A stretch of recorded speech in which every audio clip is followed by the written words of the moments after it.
3WR news. నేను సుధా. వార్తల ముందుగా ముఖ్యాంశాలు. మదురై మీనాక్షి ఆలయంలో పూజలు చేసిన ప్రధాని నరేంద్ర మోడీ.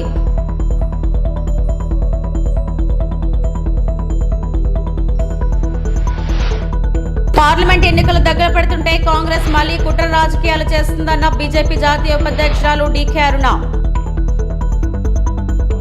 మాలో ఎలాంటి అభిప్రాయ భేదాలు లేవు. రాబోయే ఎన్నికల్లో చంద్రబాబును సీఎం చేయడమే లక్ష్యం. టీడీపీ శ్రేణులు. తెలంగాణ రాష్ట్ర వ్యాప్తంగా మొదలైన ఇంటర్మీడియట్ పరీక్షలు.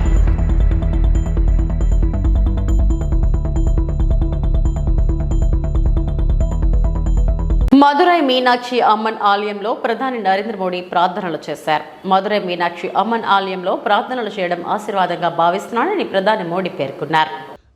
जो संपन्न मंदिर हैं उनमें इसको माना जाता है, लेकिन साथ साथ इस मंदिर की जो स्थापत्य कला है, वास्तु कला है, वो भी बहुत खूबसूरत है, देखते ही बनती है।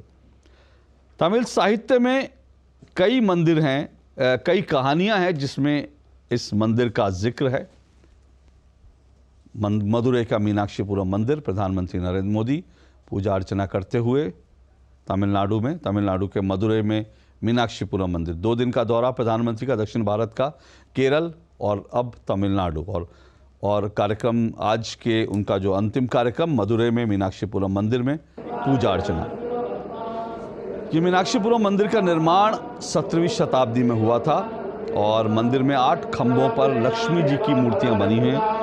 इन खंभों पर भगवान शिव की पौराणिक कथाएं भी लिखी गई हैं। मीनाक्षीपुरम मंदिर के परिसर में एक पवित्र सरोवर भी है जो 165 फीट लंबा और 120 फीट चौड़ा है। प्रधानमंत्री नरेंद्र मोदी दर्शन करने के बाद मंदिर से निकलते हुए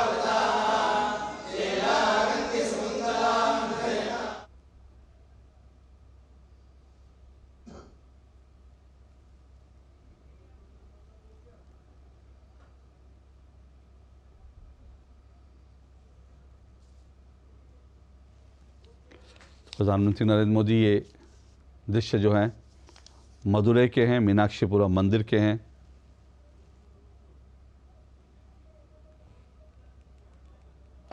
इस मंदिर में एक ख़ास बात यह भी है कि इसमें भगवान शंकर की पौराणिक कथाएं जो हैं वो अंकित हैं, उत्कीर्ण हैं मूर्तियों के रूप में।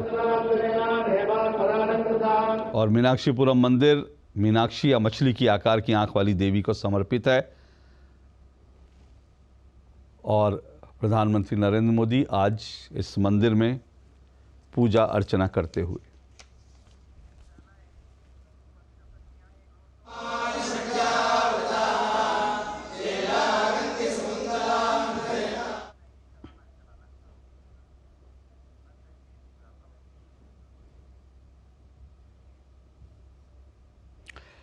मदुरै का मीनाक्षीपुरम मंदिर मां पार्वती को समर्पित और मां पार्वती का ही नाम मीनाक्षी है और इसीलिए इस मंदिर को मीनाक्षीपुरम मंदिर के रूप में जाना जाता है। इस मंदिर के आगे के भाग में दीवारों और खंभों पर कई तरह की कलाकृतियां दर्शाई गई हैं और देवी पार्वती के सबसे पवित्र स्थानों में से एक ये मंदिर है। देवी पार्वती के सबसे पवित्र स्थानों में से एक।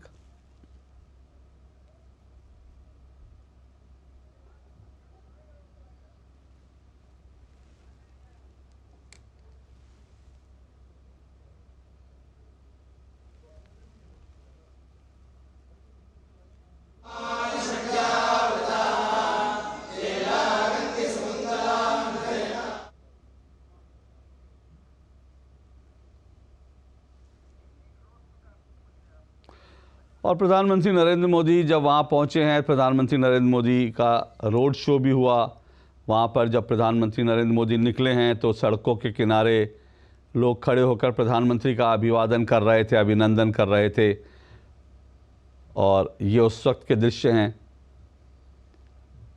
प्रधानमंत्री नरेंद्र मोदी का जब काफिला निकला तो प्रधानमंत्री मदुरै में लोग सड़कों के किनारे जमा हो गए प्रधानमंत्री नरेंद्र मोदी की एक झलक पाने के लिए। और प्रधानमंत्री नरेंद्र मोदी ने अपनी कार के भीतर से ही అనకాపల్లి జిల్లా సబ్బవరం మండలంలో మేజర్ పంచాయతీ పెదనాయుడుపాలెం ధరి గణపతిపురంలో స్వయంభుగా వెలిసిన గణపతి బ్రహ్మరాంబిక సమేత మల్లికార్జున స్వామి ఆలయ పునర్నిర్మాణ విగ్రహ ప్రతిష్ఠ కార్యక్రమం బుధవారం ఉదయం అంగరంగ వైభవంగా నిర్వహించారు. పెందుర్తి ఎమ్మెల్యే అన్నంరెడ్డి ఆదిప్రాజ్ విగ్రహ ప్రతిష్ఠ వేడుకలో పాల్గొని స్వామివారిని దర్శించుకున్నారు. అనంతరం ఆయన మాట్లాడుతూ స్వామివారి ఆశీస్సులు ఎల్లవేళలా ఈ ప్రాంత ప్రజలపై ఉండాలని కోరుకుంటున్నట్లు చెప్పారు. కాగా తన వంతుగా ₹1,00,000 విరాళం ఆలయ అభివృద్ధి కమిటీ సభ్యులకి అందజేశారు. ఈ కార్యక్రమంలో నాయకులు అజయరాజ్, బొక్కం రామునాయుడు, బైలపూడి దేముడు బాబు, డి ప్రసాద్, కర్రిబాబు, మండల లక్ష్మణ్, బొక్కం రామకృష్ణ తదితరులు పాల్గొన్నారు.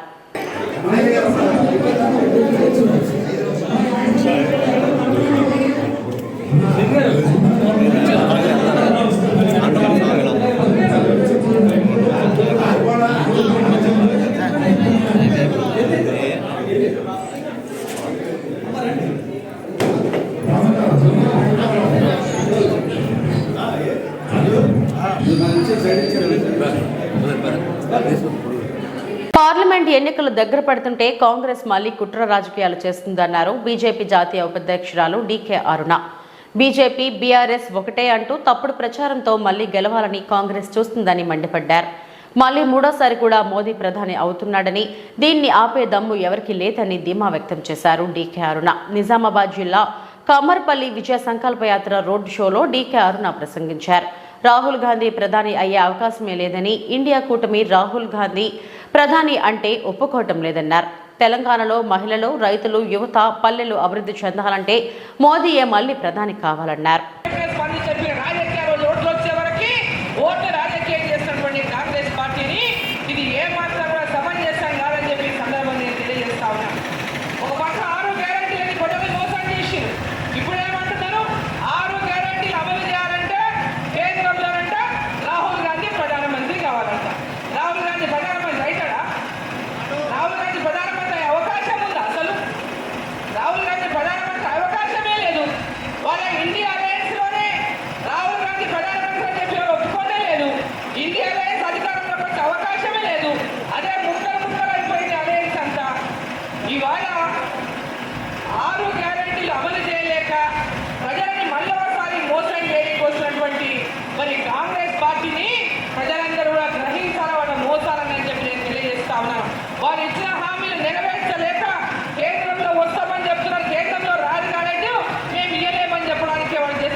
ఇక్కడ మీ పార్లమెంటు సభ్యుడు అరవింద్ ధర్మపురి గారు ఇంతకుముందే మాట్లాడుతూ చెప్పింది. ఇక్కడ పెద్దలు పసుపు బోర్డు కోసం తన బాండ్ రాసిచ్చింది ఎన్నికలప్పుడు. ప్రతిపక్షాలు చాలా విమర్శించినాయి. కవితమ్మ కూడా మస్తు విమర్శించింది, ఏమేమో మాట్లాడింది. ఇచ్చిన మాట నిలబెట్టుకున్నటువంటి పార్లమెంటు సభ్యుడిగా అరవింద్ ధర్మపురి గారు నరేంద్ర మోదీ గారి దగ్గర చెప్పి, నేను నా రైతాంగానికి మాట ఇచ్చిన అంటే నీ మాట నా మాట అని చెప్పి ఇవాళ పసుపు బోర్డును అందించినటువంటి నాయకుడు నరేంద్ర మోదీ గారికి చెప్పి సందర్భంగా తెలియజేస్తా ఉన్నాను. ఇచ్చిన మాట నిలబెట్టినటువంటి పార్టీ భారతీయ జనతా పార్టీ. ప్రజలకు ఇచ్చినటువంటి మాటను ఇచ్చే మాట చేసే మాటనే ప్రజలకు చెప్తుంది, చెప్పిన మాటను నిలబెట్టుకుంటుంది భారతీయ జనతా పార్టీ అని చెప్పి మీకు అందరికీ కూడా తెలియజేసుకుంటూ, ఇప్పటికే చాలా ఆలస్యమైన ఎండలో ఉన్న మీరంతా మళ్ళీ ఎన్నికలప్పుడు అందరూ వస్తారు కాబట్టి మీరు అందరినీ కోరేది ఒకటే, రేపటి ఎన్నికల్లో అరవింద్ గారిని మాలో ఎలాంటి అభిప్రాయ భేదాలు లేవని, రాబోయే ఎన్నికల్లో చంద్రబాబును సీఎం చేయడమే లక్ష్యమని టీడీపీ శ్రేణులు తెలిపారు. చిత్తూరు టీడీపీ పార్టీ కార్యాలయంలో విలేకరుల సమావేశంలో మాజీ MLC Dorababu, Katari Hemalatha, Kajuru Balaji, CR Rajan, MLA అభ్యర్థి గురజాల జగన్మోహన్ నాయుడు మాట్లాడుతూ అధిష్టానం నిర్ణయం మేరకు అందరూ కలిసికట్టుగా టీడీపీ విజయానికి కృషి చేస్తామన్నారు. చంద్రబాబు ఎన్నుకున్న ఎమ్మెల్యే అభ్యర్థిని సీఎంగా చంద్రబాబును గెలిపించుకోవడానికి ప్రణాళికాబద్ధంగా వ్యవహరిస్తామన్నారు.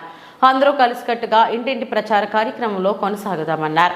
కొన్ని అసంతృప్తులు ఉన్నప్పటికీ అధిష్టాన నిర్ణయానికి కట్టుబడి టీడీపీ పార్టీని అత్యధిక మెజారిటీతో గెలిపించడానికి కృషి చేస్తామన్నారు. అధ్యక్షులు శ్రీ నారా చంద్రబాబు నాయుడు గారికి, అలాగే పవన్ కళ్యాణ్ గారికి, అలాగే మా నారా లోకేష్ బాబు గారికి, అచ్చెం నాయుడు గారికి, పార్టీ ప్రెసిడెంట్ ఆంధ్ర రాష్ట్రానికి, అలాగే ఇక్కడికి విచ్చేసిన మా ఎమ్మెల్సీ అండ్ జోనల్ ఇన్ఛార్జ్ అయిన రామ్గోపాల్ రెడ్డి అన్న గారికి, అలాగే మా దొరబాబు అన్న గారికి, నా సహచర అందరూ సిఆర్ రాజన్ అన్న గారు, బాలాజన్న, హేమలత గారు, అలాగే చంద్రప్రకాష్ అన్న కొన్ని ఇంట్లో ఫంక్షన్ కాబట్టి రాలేకపోయారు. అలాగే తేజస్వి అక్క గారు కూడా శుక్రవారం వచ్చి ప్రెస్ మీట్ చేస్తానని చెప్పారు. సో అన్నగారు చెప్పినట్టు మేము 6 కలిసి దొరబాబన్న ఆధ్వర్యంలో చిత్తూరు పట్టణంలో ఎవరికి సీట్ వచ్చినా కలిసిమెలిసి పని చేస్తామని చెప్పి ప్రయాణం చేశాము. సో సీట్ అనేది ఎవరో ఒకరికే వస్తుంది కాబట్టి అది ఎవరికి వచ్చినా మేము ఎల్లప్పుడూ కలిసిమెలిసి అన్ని నిర్ణయాలు తీసుకొని సమిష్టిగా పనిచేసి ఈ చిత్తూరు నియోజకవర్గ అభివృద్ధి కావచ్చు, రేపు రానున్న ఎలక్షన్లో గెలిచి కూడా మా ముఖ్యమంత్రి గారికి కానుకగా ఇవ్వడానికి మేమంతా సంసిద్ధమయ్యే రాజకీయం చేశాము. అలాగే రానున్న రోజుల్లో చిత్తూరు ప్రజలకి కూడా మేమందరం చర్చించుకొని ఉన్నతమైన సూచనలతో ముందుకెళ్తామని మనం చేసుకుంటున్నాం. మోసం చేసే దాంట్లో పిహెచ్డి ఎవరైనా చేసుంటే ఈరోజు జగన్మోహన్ రెడ్డి చేశాడు. ఈరోజు ఒకటి అడుగుతా ఉండ 672 కిలోమీటర్లు మరి శ్రీశైలం నుంచి హండ్రీ నివా నీళ్లు నువ్వు తీసుకొచ్చావా? కొంచెమైనా బుద్ధి అనేది ఉందా నీకు? నువ్వు మాట్లాడేటప్పుడు నిజం చెప్పవయ్యా. 87% తెలుగుదేశం పార్టీ చేసింది. 472 కోట్లలో చేస్తే నీవు 30 కోట్లు కూడా కేటాయించకుండా, అది కూడా నీళ్లు లేకుండా పోతే వేరే చెరువుల నుంచి తగ్గొట్టి తీసుకొని వచ్చి నువ్వు ఈరోజు ఇచ్చావు. ఇది ఒక ఇదేనా? అసలు ఏదైనా మాట్లాడితే ఒక నీతి నియమాల మాట తప్పను మడమ తిప్పను నువ్వు డైలాగ్ చెప్తావే. నీ కుప్పంకు నీ పులివెందులకు తీసుకొచ్చింది నీళ్లు చంద్రబాబు నాయుడు. అయితే కుప్పం కన్నా ముందు ఒక ప్రతిపక్ష నాయకుడు ఉండే దాంట్లో తీసుకుపోతానని చెప్పి తీసుకొని వస్తే నువ్వు ఈరోజు నీళ్లు లేకుండా ఈరోజు రామకుప్పం మండలంలో వచ్చి ప్రజల్ని యామారిచ్చేదానికి నువ్వు చేశావు. ఈరోజు ఒకటే చెప్తున్నా, ఆ రోజు 219కు ముందు కొంతమంది దొంగలు చేరారు. అప్పుడు చెప్పారు ఈయన రమణ దీక్షితులని మరి టీటీడీలో ఉండే ఆయన పింక్ డైమండ్ లేదు చంద్రబాబు గారి ఇంట్లో ఉంది అంటే ఈరోజు ఒకటి అడుగుతా ఉండ, సిబిఐ ఎంక్వైరీ చేయండి. ఈ పింక్ డైమండ్ ఆ రమణ దీక్షితులనే ఇంట్లో ఉంటుంది. ఆ ఇంట్లో మీరు వెతకండి. ఎన్నో నగలు తీసుకెళ్ళిపోయాడు ఆయన దొంగ. ఆయన వాళ్ళే చెప్పారు, మేము చెప్పింది కాదు ఇది. ఎవరు? ఈ టీటీడీ బోర్డు మెంబర్లే చెప్పారు ఈ మారి కొన్ని నగలు కూడా ఉన్నాయి అనేసి. ఆ విధంగా కొంతమంది డిఎస్పీల ప్రమోషన్లు సామాజిక వర్గానికి ఇచ్చేసాడు అన్నారు. అది కూడా ఫెయిల్ అయింది. మేమందరం కూడా ఆ రోజు కౌన్సిల్ అడిగాం, మీరు లిస్ట్ ఇవ్వండి అంటే లిస్ట్ ఇచ్చారు. లిస్టు చూస్తే 3 కన్నా ఎక్కువ లేదు ఆ రోజు. ఈ విధంగా తప్పులు చెప్పి మీరు వస్తున్నారు. అందుకనే ఈరోజు తప్పుల చక్రవర్తిగా మన తప్పులు చెప్పే చక్రవర్తి మన ఆంధ్రప్రదేశ్లో ఎవరికైనా ముందంటే జగన్మోహన్ రెడ్డికి అభివృద్ధి వచ్చిన కూడా ఈ సందర్భంగా తెలియదు. ఎంపీ బండి సంజయ్ పై మండిపడ్డారు మంత్రి పొన్నం ప్రభాకర్. చౌక విమర్శలు మానుకోవాలని సూచించారు. 5 ఏళ్లు ఎంపీగా ఉండి ప్రజల సమస్యలు పట్టించుకోకుండా ఒక్కసారి కూడా నియోజకవర్గంలో కనిపించని బండి సంజయ్ ఇప్పుడు ఎన్నికలు సమీపిస్తున్న తరుణంలో మళ్లీ ప్రజలను మభ్యపెట్టడానికి చేస్తున్న యాత్ర సందర్భంగా నేను చేసిన వ్యాఖ్యల పరిణామాలతో హస్నాబాద్ నియోజకవర్గంలో చోటు చేసుకున్న పరిస్థితుల దృష్ట్యా ఆ యాత్రను అడ్డుకుంటామనే భయంతో దాదాపు 300 మంది పోలీసులు బందోబస్తు నిర్వహిస్తున్నారు. తన తల్లిపై బండి సంజయ్ ఆరోపణలు సమంజసం కాదని తెలిపారు. ఏ తల్లి అయినా 9 మాసాలు మోస్తే ఒక బిడ్డను కంటది. అటువంటి తల్లిని అవమానపరిచే విధంగా మాట్లాడింది. నా తల్లి కావచ్చు, నీ తల్లి కావచ్చు, ఏ తల్లి అయినా. పైగా బతుకున్న నా తల్లిని ఆత్మ క్షోభిస్తుందని మాట్లాడుతున్నాను. నేను రాజకీయ లబ్ధి అంటున్నాను. ఆ వీడియో చూస్తే మీ తల్లి అని స్పష్టంగా చెప్పిన తర్వాత కూడా నేను ప్రశాంతంగా ఇది మంచిది కాదు అని చెప్తే కూడా మళ్ళీ హుస్నాబాద్ చౌరస్తాలో నా తల్లి ఆత్మ క్షోభిస్తుందని మాట్లాడతావా? నేను తెలంగాణ ప్రజలను కోరుతా ఉన్నా, భారతీయ జనతా పార్టీ నాయకత్వాన్ని కోరుతా ఉన్నా. తల్లి మీద ఇటువంటి మాట మాట్లాడిన పార్టీ నాయకులు ఏం మాట్లాడతారు కదా? నా తల్లి కాదా? ఇలా ఈ విధంగా 9 మాసాలు మోసి కంటే నా తల్లిని అవమానపరుస్తావా? నా బతుకున్న తల్లిని నువ్వు ఇలా ఈ విధంగా మాట్లాడే పరిస్థితి ఉంటే ఇది ఏం రాజకీయాలకు తల్లిని తీసుకొస్తారా? వాళ్ళకి ఏమైనా సంబంధం ఉందా ఈ రాజకీయాల్లో? నేను అడిగిన హుస్నాబాద్ నియోజకవర్గం ఏ అభివృద్ధి చేసినావు, తెలంగాణ బిడ్డగా ఈ తెలంగాణకి ఏం జరిగింది, 5 సంవత్సరాలు ఎంపీగా ఏం చేసినావు అని అడిగితే నా తల్లి గురించి మాట్లాడతాను. నేను ఇవాళ చెప్తున్నా, మళ్ళా రాముని జన్మ గురించి మాట్లాడుంటే నేను సజీవ దహనానికి సిద్ధం. రాముని ఆరాధిస్తున్న వ్యక్తి చెప్పి రాముని రాజకీయాలకు తెస్తావు, రాముని అనవసరంగా వాడుకుంటారు. నేను అక్షతల గురించి మాట్లాడితే పత్రికలు రాయకపోతుండేనా? నా మీద మీరు పత్రిక అనవసరమైన మాటలు మాట్లాడతారు. ఇంత చౌకబారు, ఇంత చిల్లర. నేను ఇవాళ వెజిటేరియన్, భక్తుని, హిందువును. రా, పొద్దున్న లేస్తే మాంసం లేని బతుకో, మందు లేని బతుకో. నేను మందు దాగా నాన్ వెజిటేరియన్ తినా. పొన్నం ప్రభాకర్. తల్లి అంటే ఇవాళ కూడా నా తల్లి నన్ను రోజు ఆశీర్వదించి ఎక్కడున్నా రోజుకు 4 సార్లు మాట్లాడుతుంది, బిడ్డ తిన్నావా అని. దట్ ఇస్ తల్లి. నా తల్లిని అవమానపడతావా? నా తల్లిని అవమానపడతావు బిడ్డ? చెప్తా ఇలా నన్ను అడుగుతున్నావు. నేను ఎంపీ ఓడిపోతే, ఎంపీ గెలిస్తే నువ్వు మంత్రి రాజీనామా చేస్తాను. నీకు సిగ్గుందా? ఎమ్మెల్యే 3-4 సార్లు ఓడిపోయారు, మళ్ళీ ఎంపీ రాజీనామా చేసినావా? నన్ను అడిగే ముందు నువ్వు ఎమ్మెల్యే ఎన్ని సార్లు ఓడిపోయావు కదా, ఎంపీకి రాజీనామా చేసినావా? నువ్వు ఒక్కసారి ఎంపీ గెలిచావు పీకుడు, నేను గెలిచినా. నీకంటే ముందు మార్కెట్ చైర్మన్ అయినా. నా దయా దాక్షిణ్యం మీద Congress panel urban bank director పెద్ద పీకుడు. నువ్వే మాట్లాడుతున్నావు ఇలా. అందుకే జాగ్రత్త. తెలంగాణ రాష్ట్ర వ్యాప్తంగా ఇంటర్మీడియట్ పరీక్షలు ప్రశాంతంగా మొదలయ్యాయి. ఉదయం 9 నుంచి మధ్యాహ్నం 12 గంటల వరకు పరీక్ష జరగనుంది. ఇవాళ్టి నుంచి మార్చి 12 వరకు ఎగ్జామ్స్ జరగనున్నాయి. ఇంటర్ పరీక్షలకు రాష్ట్ర వ్యాప్తంగా 1521 పరీక్షా కేంద్రాలు ఏర్పాటు చేస్తామని ఇంటర్ బోర్డు తెలిపింది. పరీక్షా కేంద్రాల వద్ద 144 సెక్షన్ కొనసాగుతుందని పోలీసులు తెలిపారు. 9,80,978 మంది విద్యార్థులు పరీక్ష రాయనున్నారు. ఇందులో మొదటి సంవత్సరం విద్యార్థులు 4,78,718 మంది ఉండగా, రెండో సంవత్సరం విద్యార్థులు 5,02,260 మంది ఉన్నారు. రెండో ఏడాది ప్రైవేట్గా పరీక్షలు రాసేవారు 58,071 మంది ఉన్నారు. ఎలాంటి అవాంఛనీయ ఘటనలకు తావు లేకుండా కట్టుదిట్టమైన భద్రతా ఏర్పాట్లు చేశారు. కాగా 20 నిమిషాలు లేట్ రావడంతో ఎగ్జామ్ హాల్కు అనుమతించకపోవడంతో 2 విద్యార్థులు వెళ్లిపోయారు.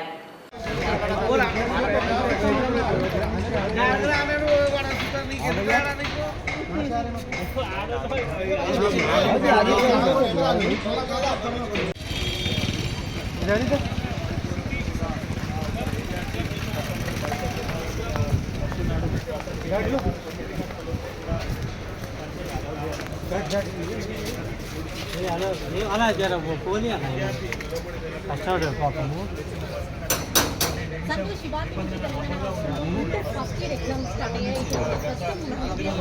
1 మినిట్ కదా ఫోన్ రాదన్న, ఫోన్ వదిలేసేయండి అంటే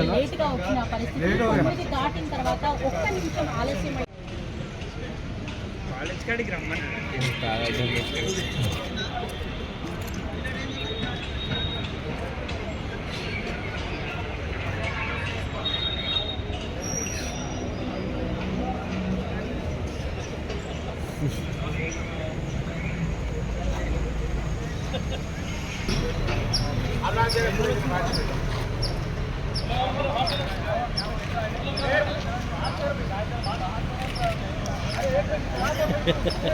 మన బ్యాంక్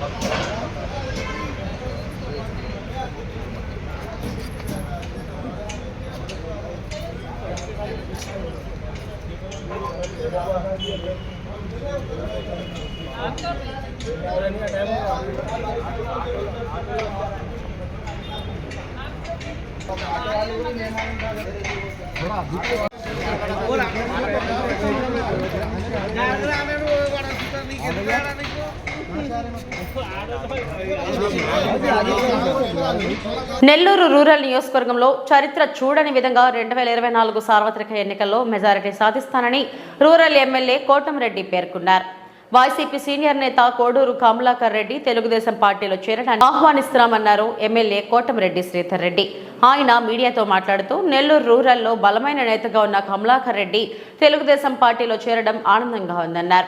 రూరల్ నియోజకవర్గంలో పెద్ద ఎత్తున చేరికలు ఉంటాయని, గురువారం మరో సీనియర్ నేత తెలుగుదేశం పార్టీలో చేరుతున్నారని తెలిపారు. కోడూరు కమలాకర్ రెడ్డి గారి గురించి ఒక్క మాటలో చెప్పాలంటే, అనేక సంవత్సరాలుగా రాజకీయాల్లో తాను జిల్లా రాజకీయాల్లో ఎంత క్రియాశీలక పాత్ర పోషించినా అంతిమంగా కోడూరు కమలాకర్ రెడ్డి గారి చూపంతా కూడా కోడూరుపాడు, నవలాకుల తోట, నారాయణ రెడ్డిపేట, 1వ డివిజన్, 2వ డివిజన్ ఆ ప్రాంతాల అభివృద్ధికి ఏం చేయాలా, ప్రజాప్రతినిధుల వద్ద అనేక విధాలుగా వెంటబడి, ఉదాహరణకి నేనే అధికార పార్టీ ఎమ్మెల్యేగా ఉన్నా, నా వెంటబడి ఒక కరెంటు సబ్స్టేషన్ కావచ్చు, మరొకటి కావచ్చు, అంతకుముందు ప్రభుత్వంలో కూడా ఆ రోడ్లు కావచ్చు, 1 కాదు 2 కాదు 3 కాదు, శ్మశాన వాటికలు కావచ్చు, ఏదైనా సరే నిరంతరం వెంటబడి, ఎమ్మెల్యేల వెంటబడి మా ప్రాంతానికి ఈ శ్మశాన వాటికి కావాలా, మా ప్రాంతానికి ఈ రోడ్డు కావాలా, మా ప్రాంతానికి ఈ డ్రైన్ కావాలా, మా ప్రాంతానికి కరెంట్ సబ్స్టేషన్ కావాలా, మా ప్రాంతంలో రైతులు దీనివల్ల ఇబ్బంది పడుతూ ఉన్నారు, అంతేకాకుండా ఆయా ప్రాంతాల్లో మొత్తం కూడా చిన్నకారు ప్రజలందరూ కూడా ఏదైతే ఆ యొక్క ట్రాక్టర్లలో, ఆ యొక్క టైర్ బండ్లలో ఇసుక తరలించుకునే దానికి, ఆ యొక్క జీవనోపాధి కోసం ఎన్ని రకాల ప్రయత్నాలు ఉన్నాయో అన్ని రకాల ప్రయత్నం చేసి ఆ ప్రాంత అభివృద్ధి కోసం పాటుపడిన వ్యక్తి. ఇలాంటి వ్యక్తులు పార్టీలోకి రావటం అనేది తెలుగుదేశం పార్టీకి కూడా గౌరవం. కాబట్టి నేనే స్వయంగా ఆహ్వానిద్దామని చెప్పని మీకు తెలుసు. గత నెల రోజులుగా నెల్లూరు రూరల్ నియోజకవర్గంలో పెద్ద ఎత్తున తెలుగుదేశం పార్టీలో చేరికలు సాగుతున్నాయి. వాడవాడలా వివిధ పార్టీ నాయకులు, ప్రజా సంఘాలు, తటస్థులు, ముఖ్యంగా అధికార పార్టీ వైఎస్ఆర్ కాంగ్రెస్ పార్టీ ముఖ్య నేతలు, కీలక నేతలు, డివిజన్ నేతలు, పోలింగ్ బూత్ స్థాయి నేతలు, కార్యకర్తలు పెద్ద ఎత్తున తెలుగుదేశం పార్టీలో చేరుతూ ఉన్నారు. నాకు ఈరోజైతే చాలా సంతోషంగా ఉంది. అదేవిధంగా మరో మాట కూడా మీడియా ముఖ్యంగా చెప్తూ ఉన్నా, మీకు గతం నుంచి చెప్తూ వచ్చాను, నెల రోజుల నుంచి. వచ్చే నెలలో చాలా పెద్ద ఎత్తున చేరికలు ఉన్నాయి. సీనియర్ నేతలు, ముఖ్య నేతలు చాలామంది చేరబోతున్నారు. ఎల్లుండి మరో ప్రముఖ నేత కూడా వైఎస్ఆర్ కాంగ్రెస్ పార్టీ రాజీనామా చేసి, మీరందరూ కూడా దీన్ని నోట్ చేసుకోవచ్చు, రికార్డ్ చేసుకోవచ్చు. ఎల్లుండి నెల్లూరు రూరల్ నియోజకవర్గంలో మరో వైఎస్ఆర్ కాంగ్రెస్ పార్టీ ముఖ్య నేత కూడా పార్టీ రాజీనామా. డాక్టర్ బిఆర్ అంబేద్కర్ కోనసీమ జిల్లా ముమ్మిడివరం నియోజకవర్గం మురమల్ల టీడీపీ కార్యాలయంలో తాట్ల బుచ్చిబాబు ప్రెస్ మీట్ నిర్వహించారు. నాసిరకం మద్యం, ఇసుక అక్రమ రవాణా ద్వారా లక్షల కోట్ల అవినీతికి వైకాపా జగన్మోహన్ రెడ్డి ప్రభుత్వం పాల్పడింది అంటూ దాట్ల బుచ్చిబాబు విమర్శించారు. ముమ్మిడివరం నియోజకవర్గంలో యానాం నుంచి అనధికార మద్యం తరలించి తీర ప్రాంత గ్రామాల్లో అధికార పార్టీ నాయకులు వ్యాపారం చేస్తూ సొమ్ములు చేసుకుంటున్నారన్నారు. నియోజకవర్గంలో ఇళ్ల స్థలాలు పంపిణీ పేరుతో, ఇసుక అక్రమ రవాణా పేరుతో కోట్లాది రూపాయలు అవినీతి జరిగిందని, నవరత్నాల పేరుతో పేదలకు ఏమాత్రం న్యాయం చేయకుండా ప్రజలను మభ్యపెట్టి మోసపూరిత పాలన సాగిస్తున్నారు జగన్మోహన్ రెడ్డి అని పేర్కొన్నారు. ప్రభుత్వానికి ప్రజలు బుద్ధి చెప్పాలని విజ్ఞప్తి చేశారు బుచ్చిబాబు. జగన్మోహన్ రెడ్డి 2019 ఎన్నికల్లో మన రాష్ట్రంలో మద్య నిషేధం చేస్తా అని చెప్పి ప్రగల్భాలు పలికి ఈరోజు రాష్ట్రంలో మద్యాన్ని నాసిరకం మద్యం, నాసిరకం బ్రాండ్లతో కేవలం అతని సొంత సామాజిక వర్గం డిస్టిలరీలన్నీ హ్యాండ్ ఓవర్ చేసుకుని ఈరోజు ప్రాణాలతో చెలగాటమాడే పరిస్థితి మన రాష్ట్రంలో ఉంది. మరి ఇటువంటి జగన్మోహన్ రెడ్డి మద్య నిషేధం చేసిన తర్వాతే మళ్ళీ ఓటు అడుగుతామని చెప్పి ఆ రోజు పెద్ద ఎత్తున కవర్లు చెప్పడం జరిగింది. ఎక్కడ చేశాడు మద్య నిషేధం? మరి సభాముఖంగా అడుగుతున్నాం, జగన్మోహన్ రెడ్డి సమాధానం చెప్పాలి. మరి అదే కాకుండా మద్య నిషేధమే కాకుండా ఈరోజు కాకినాడ కేంద్రంగా డ్రగ్స్ కూడా పెద్ద ఎత్తున సరఫరా అయ్యి ఈరోజు యువత అంతా కూడా డ్రగ్స్ బారిన పడి యువత అంతా నిర్వీర్యం అయిపోయే పరిస్థితి మన రాష్ట్రంలో ఉందంటే జగన్మోహన్ రెడ్డి చేతకాని పరిపాలన మనందరం కూడా అర్థం చేసుకోవాలి. రాష్ట్ర ప్రజలందరూ కూడా అర్థం చేసుకోవాలి. నవరత్నాలని పేరు చెప్పి మరి ఏ విధంగా మోసం చేసాడో రాష్ట్రంలో మీ అందరూ కూడా చూశారు. అవగాహన లేకుండా పరిపాలన సాగించి 10 లక్షల కోట్ల పైన అప్పులు చేసి మన రాష్ట్రాన్ని సర్వనాశనం చేశాడు జగన్మోహన్ రెడ్డి. ఈ మద్యమే కాదు, ఇసుక ఈరోజు రాష్ట్ర వ్యాప్తంగా ఇసుక అంతా జేపీ వెంచర్స్కి కాంట్రాక్ట్ ఇవ్వటం, సుమారు 20,000 కోట్లు పెనాల్టీ వేసే పరిస్థితి వచ్చింది. జేపీ వెంచర్స్ అక్రమంగా అనుమతులు లేకుండా ఈరోజు 20,000 కోట్లు ఇసుకనే దారి మళ్లించారని చెప్పి మరి కోర్టు కూడా వాళ్ళకి పెనాల్టీలు వేయడం జరిగింది. మీ అందరికీ కూడా తెలుసు. అదేవిధంగా హౌస్ సైట్స్ ఏ విధంగా జరిగిందో మీ అందరూ కూడా చూశారు. నాసిరకంగా ఉన్న 20 లక్షల పొలాలు 40 లక్షలు కొని మరి ఆ 5 లక్షలు ఖర్చు పెట్టి 20 లక్షలు మరి ఎర్త్ ఫిల్లింగ్ చేసుకుని ఈరోజు మన నియోజకవర్గంలో చూసుకుంటే మన నియోజకవర్గం తాళరావు మండలం కానీ మరి ముమ్మడివరం మండలం కానీ ఐపోలవరం మండలం కానీ కాట్రేంగవరం మండలాల్లో పెద్ద ఎత్తున అవినీతి జరిగింది హౌస్ సైట్స్లో కూడా. ఎందుకంటే ఎక్కడ కూడా హౌస్ సైట్స్ బిల్డింగ్ సరిగ్గా చేయలేదు, మరి ఎక్కడికో కూడా బెనిఫిషియరీ సరైన ఒక హౌస్ కూడా ఇవ్వలేదు. ఆ రోజు తెలుగుదేశం ప్రభుత్వం ఎంతోమందికి హౌస్లు ఇచ్చాం. మరి అటువంటిది ఈ జగన్మోహన్ రెడ్డి పరిపాలన చూస్తున్నారు. ప్రధానంగా ఈ రోజైతే ఈ మద్య నిషేధం మీద మరి పెద్ద ఎత్తున రాష్ట్ర వ్యాప్తంగా తెలుగుదేశం పార్టీ ఈ జగన్మోహన్ రెడ్డి మీద విసుగుపడడం జరుగుతుంది. డాక్టర్ బిఆర్ అంబేద్కర్ కోనసీమ జిల్లా ముమ్మిడివరం నియోజకవర్గం మంత్రి విశ్వరూప్, జిల్లా కలెక్టర్ హిమాన్ శుక్లా చేతుల మీదుగా ముమ్మిడివరంలో మంజీరా సూపర్ స్పెషాలిటీ ఆసుపత్రి ప్రారంభోత్సవం జరిగింది. గ్రామీణ ప్రాంత ప్రజలకు సైతం ప్రపంచ స్థాయి అత్యుత్తమ వైద్య సేవలను అందించేందుకు మంజీరా సూపర్ స్పెషాలిటీ ఆసుపత్రి ద్వారా కృషి చేస్తామని ప్రముఖ సర్జికల్ గ్యాస్ట్రాలజీ వైద్య నిపుణులు సుధీర్ కుమార్ మరియు గైనిక విభాగ వైద్య నిపుణురాలు డాక్టర్ మంజీరాలు పేర్కొన్నారు. మంజీరా ఆసుపత్రి ప్రధాన వైద్యులైన డాక్టర్ సుధీర్ ప్రాథమిక విద్యను స్వగ్రామంలో పూర్తి చేశారు. విశాఖపట్నంలో ఆంధ్ర మెడికల్ కళాశాలలో ఎంబీబీఎస్ పూర్తి చేసి జనరల్ సర్జరీలో పోస్ట్ గ్రాడ్యుయేషన్ పూర్తి చేసి తదుపరి దేశంలోనే అత్యుత్తమ వైద్య విద్యను అందించే ఢిల్లీలోని all India institute of medical సైన్సెస్లో సూపర్ స్పెషాలిటీ కోర్సులైన గ్యాస్ట్రాలజీ పూర్తి చేశారు. అలాగే డాక్టర్ సుధీర్ భాగస్వామి డాక్టర్ మంజీరా స్వగ్రామమైన శ్రీకాకుళం జిల్లా పాతపట్నంలో ఇంటర్ వరకు చదివి ఎంబీబీఎస్, విశాఖలోని ఆంధ్ర మెడికల్ కళాశాలలోనూ గైనకాలజీలో పోస్ట్ గ్రాడ్యుయేషన్ పూర్తి చేశారు. అనంతరం వైద్య సంబంధిత అంశాలపై మెడికల్ జర్నలిస్టులపై పలు థీసిస్ సమర్పించడమే కాకుండా న్యూఢిల్లీలోని భారతీయ ఇన్స్టిట్యూట్ ఆఫ్ ఆర్టెమిస్ మెడికేర్లో కన్సల్టెంట్గా పనిచేస్తూ పలు రీసెర్చ్ కార్యక్రమాలలో పాల్గొన్నారు.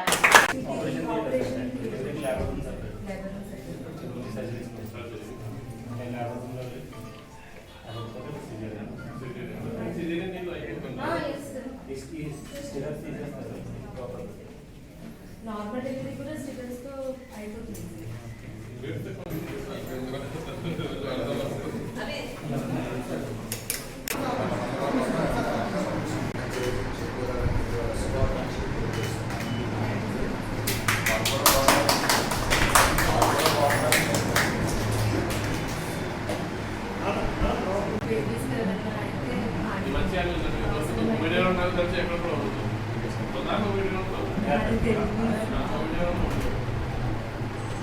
పెద్ద సిటీలో కూడా కొన్ని చోట్ల ఉన్నాయి.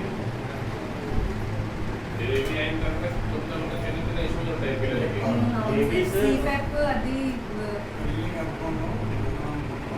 ఈ వార్తలు ఇంతటితో సమాప్తం. నమస్తే.